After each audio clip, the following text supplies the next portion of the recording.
Bismillahirrahmanirrahim. Assalamualaikum warahmatullahi wabarakatuh. Kita ketemu lagi di perkuliahan pendahuluan fisika inti, dan untuk pertemuan 6 kali ini kita akan membahas mengenai model kulit inti.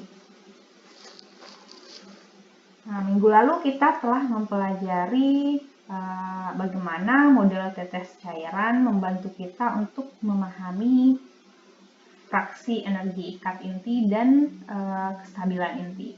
Dan juga kita sudah menentukan massa suatu inti yang diperoleh dari semi-empirical mass formula yang tentunya berasal dari model tetes cairan. Nah, seperti yang saya jelaskan di video terakhir, model tetes cairan itu tidak dapat memberikan secara memadai tentang keadaan energi tereksitasi inti yang telah diketahui keberadaannya. Oleh karena itu, perlu dikembangkan model inti lainnya seperti model kulit inti. Nah, sekalipun model tetes cairan berhasil menerangkan berbagai fenomena inti, khususnya terkait dengan energi dan kestabilan inti, masih ada ternyata hasil eksperimen yang belum bisa dijelaskan dengan model tersebut. Nah, salah satunya itu adalah dengan adanya bilangan ajaib. Nah, di model tetes cairan itu dia tidak bisa menjelaskan keberadaan bilangan ajaib. Nah, kalau kalian ingat, dalam struktur elektron pada atom terdapat nomor ajaib seperti 2, 10, 18, 36, 54, 86. Saya kira kalian cukup familiar dengan bilangan ajaib pada atom. Nah, ternyata di dalam inti juga ada nomor ajaib atau bilangan ajaib seperti 28, 20, 28, 50, 82, dan 126. Nah, secara eksperimen dapat ditunjukkan banyak ternyata sifat-sifat inti yang berubah-ubah secara periodik dengan cara yang sangat mirip dengan sifat-sifat atomik menurut tabel periodik unsur.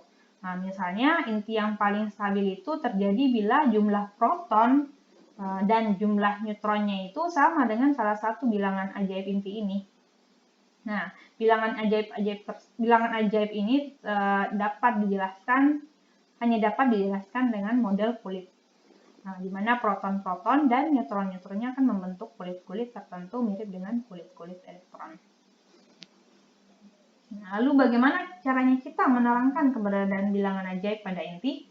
Nah, sebelumnya juga kita bahas terlebih dahulu mengenai bilangan ajaib pada atom, yaitu 2, 10, 18, 36, 54, dan 86. Nah, pada kasus atom, misalkan ini atom ya, ini kulit pertamanya, ada elektron di sini. Nah, elektron di kulit pertama itu hanya boleh terisi 2 elektron, maksimal 2 elektron. Dan kulit keduanya itu adalah maksimal 8 elektron. Jadi maksimal 8 elektron.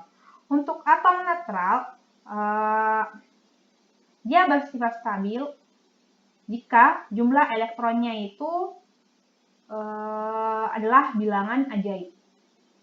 Jadi dia bersifat netral pada saat jumlah elektronnya adalah bilangan ajaib. Nah, kestabilan tersebut terkait dengan fakta bahwa atom yang jumlah elektronnya merupakan bilangan ajaib, yang ini, akan memiliki kulit terluar yang terisi penuh. Jadi kalau dia bilangan termasuk stabil apabila dia bilangan ajaibnya itu kulit terluarnya itu terdiri dari bilangan ajaib. Jadi dia terisi penuh di kulit terluarnya. Nah, pengertian kulit terluar di sini bisa berupa kulit atau subkulit yang terpisah cukup jauh dari energi berikutnya. Jadi ini terpisah cukup jauh ya. Fakta bahwa kulit sudah terisi penuh dan energi pemisah dengan kulit berikutnya sangat jauh membuat atom cenderung untuk tidak menangkap atau melepaskan elektron lagi. Karenanya itu disebut sangat stabil. Nah, keberhasilan model kulit pada atom ini membuat ilmuwan untuk mencoba memakai model kulit inti dalam menerangkan kehadiran bilangan ajaib ini.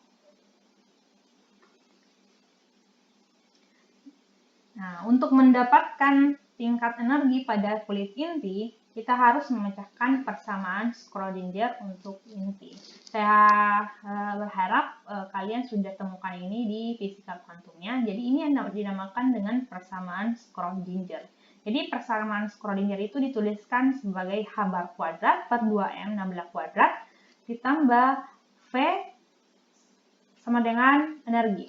Jadi energi merupakan penjumlahan dari energi total merupakan penjumlahan dari energi kinetik ditambah dengan energi potensial. Nah, jika kita ingin memecahkan persamaan ini, kita harus memberikan nilai potensial yang benar. Jadi kita harus mencari nilai potensial yang benar. Nah, pada kasus atom, energi potensial atom itu bisa dirumuskan dengan mudah karena gaya elektrostatis yang mengatur interaksi elektron dengan inti diketahui dengan pasti. Jadi kalau pada kasus atom lebih mudah karena gaya elektrostatiknya diketahui sehingga nilai potensialnya juga sudah pasti. Nah, masalahnya di dalam gaya nuklir kuat yang mengatur interaksi antar nukleon, jadi di dalam inti itu gaya nuklir kuatnya itu belum banyak dipahami. Jadi potensial inti juga belum bisa dirumuskan dengan baik. Jadi bedanya kalau di dalam inti, potensial intinya itu belum diketahui dengan baik. Sehingga untuk memecahkan persamaan Schrödinger ini, kita memerlukan beberapa potensial inti yang cocok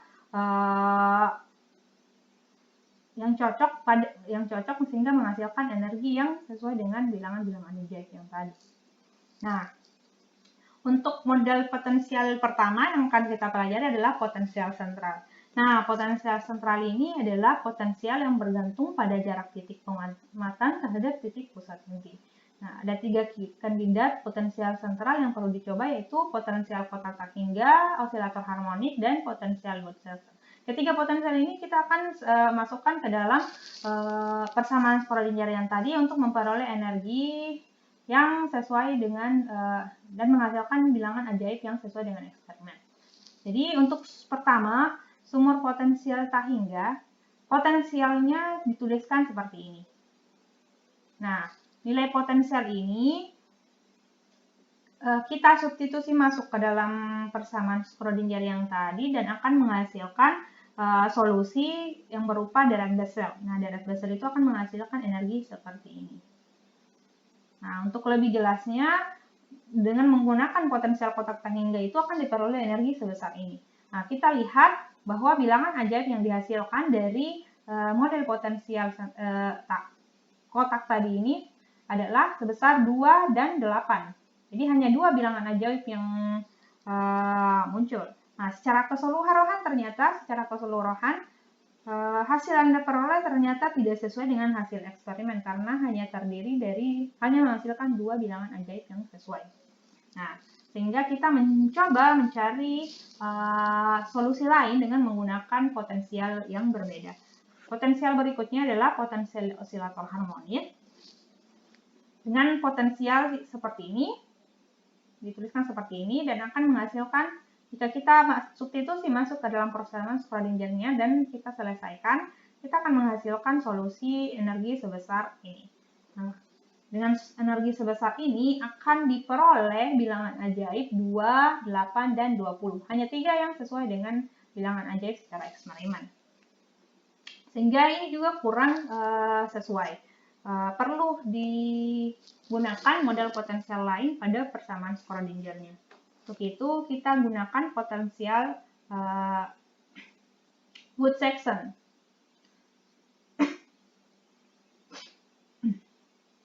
Nah, potensial Woods-Saxon. Jadi ini potensial sentral yang ketiga, yaitu potensial Woods-Saxon. Model potensial ini berdasarkan distribusi muatan di mana potensial serupa dengan kedalaman minus V0. Jadi persamaannya seperti ini. Dia kedalamannya minus V0 dan dia melengkung. Dia melengkung seperti ini. Nah, ternyata model potensial Woods-Saxon ini menghasilkan konfigurasi tertutup yang sama dengan osilator harmonik. Jadi ini sama dengan potensial sebelumnya osilator harmonik, yaitu bilangan 2, 8, 20 yang sesuai dengan hasil eksperimen. Jadi yang sesuai dengan hasil eksperimen yang hanya ini 28 20. Jadi secara keseluruhan hasil yang diperoleh melalui potensial Wolf section ini tidak sesuai dengan hasil eksperimen, sehingga kita perlu mencoba bentuk potensial yang tidak hanya berupa potensial sentral. Makanya kita gunakan model potensial sentral plus coupling spin. Nah, seperti ini. Jadi dari pembahasan sebelumnya terlihat bahwa model potensial sentral yang tadi belum menghasilkan bilangan ajaib yang sesuai dengan hasil eksperimen. Nah, kegagalan tersebut terjadi karena ketidakberhasilan potensial sentral memisahkan beberapa orbital, sehingga suatu tingkat energi terisi atas beberapa orbital. Jadi ada kulit yang terisi beberapa orbital yang saling tumpang tindih. Jadi dia tumpang tindih. Dengan demikian, ide berikutnya adalah bagaimana mendesain suatu potensial yang bisa memisahkan setiap orbital yang ada. Jadi kita gunakan interaksi spin orbit.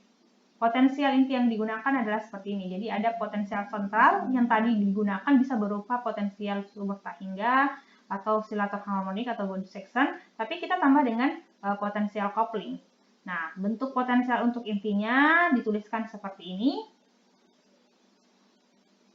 di mana L adalah momentum sudut nukleon dan S adalah momentum spinnya. Jadi untuk penjumlahan keduanya akan menghasilkan momentum sudut total dari nukleon sebesar ini, L tambah S, dengan nilai eigenspin itu bisa berupa up dan down, plus minus 1/2, maka untuk setiap nilai L berlaku J sama dengan L di plus minus 1/2. Karena nilai spin itu bisa bernilai plus minus 1/2. Oke, untuk bilangan model potensial interaksi spin orbit ada yang dinamakan bilangan kuantum orbital. Nilainya diberikan sebagai berikut. Jadi ada 0, 1, 2, 3, 4, 5 untuk masing-masing kulit SPDF GH. Dan ada juga dikenalkan bilangan kuantum spin, di mana nilainya itu plus minus 1/2 baik untuk proton maupun neutron. Nah, dengan memanfaatkan model kulit, setiap keadaan energi nukleon itu dicirikan sebagai ini, NLJ pangkat X. Jadi kalau kita masukkan konfigurasi proton dan neutron mengikuti aturan yang ini, maka akan diperoleh konfigurasinya seperti ini. 1S/2 pangkat 2, 1P3/2 pangkat 4, dan seterusnya. Jadi N ini adalah nomor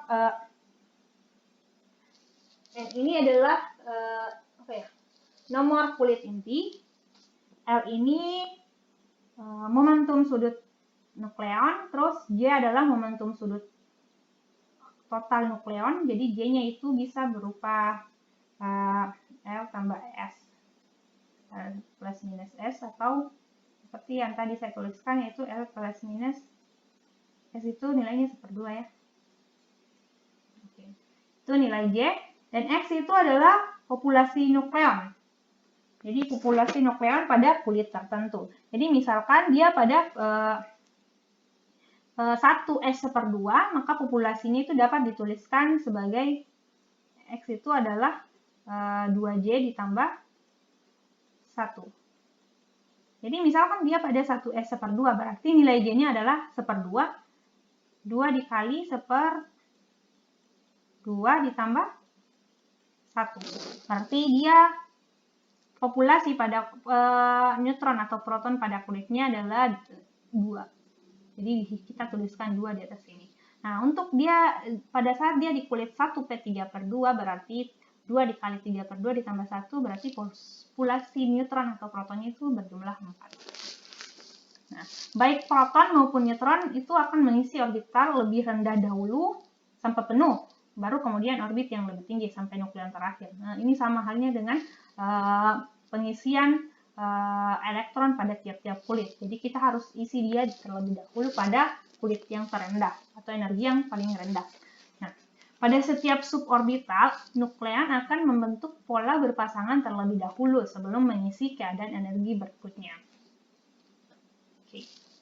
Oke, ini spin inti. Jadi spin inti itu adalah penjumlahan antara konfigurasi spin proton dan konfigurasi spin neutron.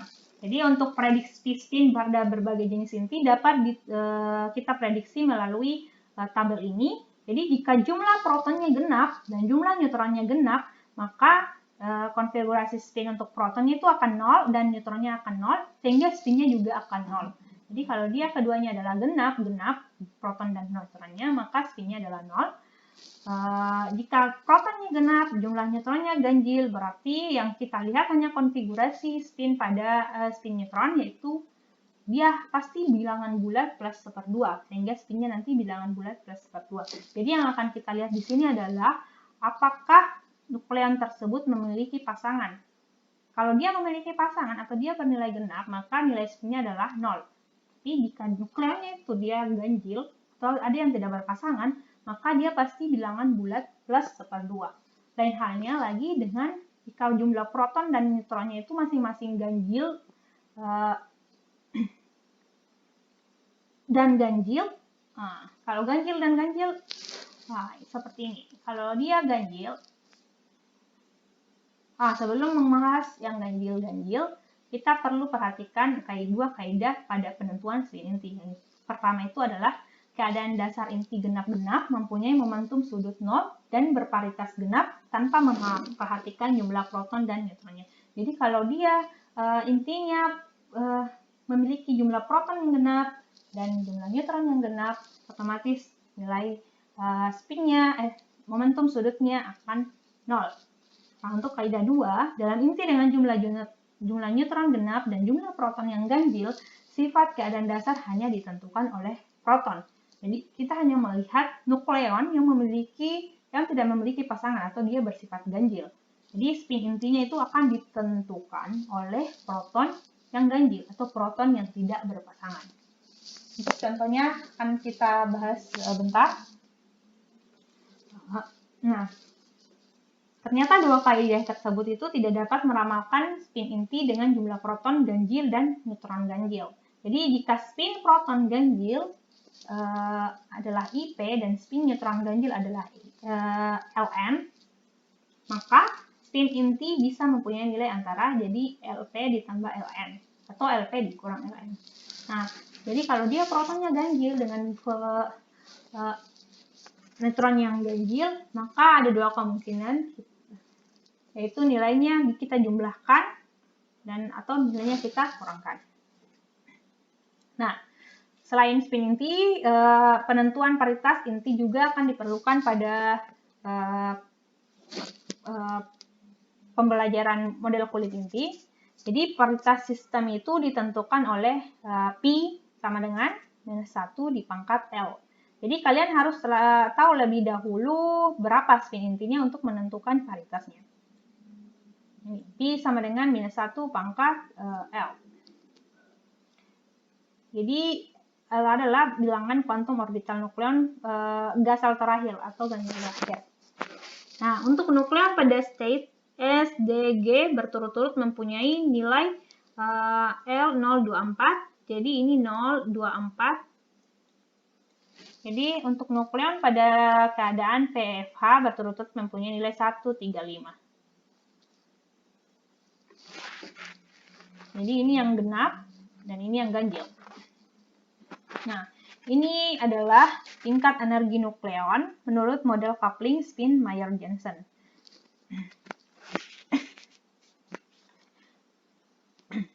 Jadi ini 1s/2, 1p3/2 yang hanya diisi 4 nukleon, terus ada 1p/2 yang hanya diisi 2 nukleon. Jadi ini suborbital dan ini orbital yang pertama, hanya terisi orbital pertama, orbital kedua yang hanya terisi 8, terus orbital ketiga terisi 20.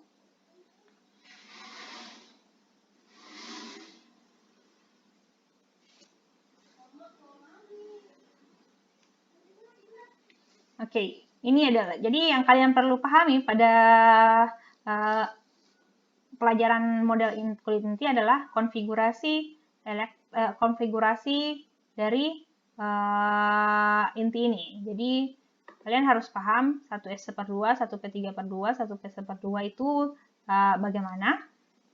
Jadi untuk 1s/2 itu dia berada pada suborbital yang pertama yang hanya bisa terisi oleh dua nukleon. Nah, untuk bagaimana cara menentukan nilai spinnya dengan menggunakan ini akan kita bahas dengan menggunakan contoh berikut. Jadi misalkan kita ingin mencari spin dan paritas dari inti O15, oksigen 15, oksigen 16, dan oksigen 17. Jadi untuk O15 berarti nilai protonnya adalah 8. Nah, 8 itu kita masing-masing buatkan konfigurasi untuk proton dan neutron. Misalkan kita mencari dulu untuk protonnya. Berarti protonnya 8, berarti yang terisi harus 8. Jadi kita lihat di sini, dia berjumlah 8 nukleonnya pada saat dia di 1p/2. Berarti dia terisi penuh ya. Karena tidak ada proton tak berpasangan atau IP-nya sama dengan 0, maka kita lihat lagi untuk konfigurasi neutronnya. Neutronnya itu ganjil, otomatis nanti ada salah satu neutron yang tidak berpasangan. Neutronnya 7 berarti dia hanya berhenti di subkulit 1p/2 dengan satu nukleon atau satu neutron yang tidak berpasangan. Jadi ada satu neutron yang tak berpasangan sehingga nilainya 1/2. Sehingga kalau kita jumlahkan untuk mencari spin dari oksigen 15 itu adalah 0 ditambah 1/2. Jadi kita harus mencari masing-masing konfigurasi untuk proton dan neutronnya. Dan yang kita perhatikan hanya pada nukleon yang tak berpasangan. Karena protonnya berpasangan semua, sehingga kita hanya memperhatikan yang neutron saja. Nanti 0 ditambah 1/2, karena yang proton tadi 0, dan neutronnya nilainya 1/2. Sehingga spin untuk oksigen 15 adalah 1/2. Bagaimana dengan oksigen 16? Nah, untuk mencari paritasnya, otomatis kita tinggal seperti ini. Paritas tadi itu kan -1 pangkat L. -1 pangkat L. Jadi paritas -1 pangkat L. Nah, dia berada pada neutron yang tidak berpasangan itu berada pada 1p/2. Jadi untuk nilai P itu dia bernilai 1. Jadi L-nya itu sama dengan P dan dia bernilai 1. Ingat ya, tadi nilai untuk menentukan paritas. Pada saat dia di P, maka nilai L-nya sama dengan 1. Otomatis -1-nya pangkat, nah ini, -1-nya pangkat 1. Apapun yang berpangkat 1 pasti nilainya diri sendiri. Berarti -1. Otomatis kalau kita tuliskan spin dan paritasnya, berarti spin pangkat paritas Pi. J pangkat Pi. Di 1/2 pangkat -1 atau minus saja. Jadi kalau kalian perhatikan di tabel periodiknya, table of nuclear properties-nya, kalian akan menemukan pada bagian oksigen 15, nilai spin dan paritasnya itu adalah 1/2 pangkat -1. Kalian boleh cek kembali table of nuclear properties-nya, apakah sudah sesuai dengan ini atau tidak. Nah, bagaimana dengan oksigen 16? Oksigen 16 kita bisa perhatikan di sini bahwa dia memiliki jumlah proton dan jumlah neutronnya yang sama-sama genap. Otomatis dia tidak ada proton atau neutron yang tidak berpasangan. Otomatis nanti spinnya adalah 0. Bagaimana dengan paritasnya? Paritasnya karena dia berhenti pada 1p/2, otomatis paritasnya adalah plus. Kenapa? Karena 0 di pangkat apapun itu hasilnya adalah 0. Ya tidak, berarti 0 pangkat plus ya. Bagaimana dengan oksigen 17? Oksigen 17 itu dia memiliki proton 8 yang sama, otomatis yang kita lihat adalah neutronnya. Neutronnya berjumlah 9. Ya tidak. Neutronnya 9. Neutronnya sama dengan 9, otomatis nanti di kulitnya dia akan berhenti. Sampai di sini kan dia 8. Berarti yang 9 itu berada di kulit 1D 5/2. Berarti yang hanya di sekitar sini. Ada satu neutron yang tidak berpasangan pada kulit 1D 5/2. Berarti spin untuk neutronnya itu adalah 5/2 karena dia berhenti di kulit 1D 5/2. Lihat ya. Oke, bisa 5/2.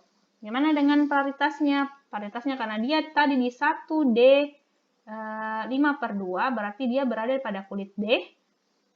D itu, ingat ya, SP, D, berarti 0, 1, 2. D itu memiliki bilangan kuantum orbital sebesar 2.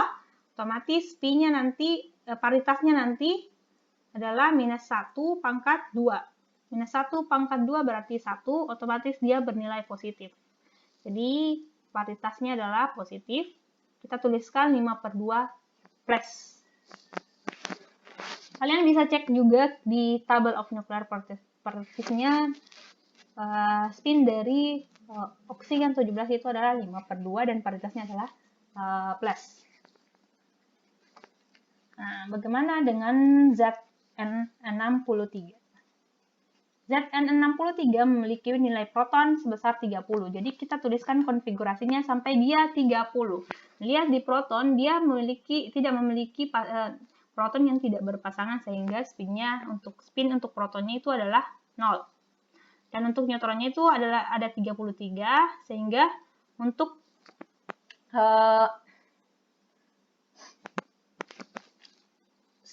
konfigurasi neutronnya ada satu neutron yang tidak berpasangan, sehingga yang kita hanya lihat pada bagian neutron yang tidak berpasangan.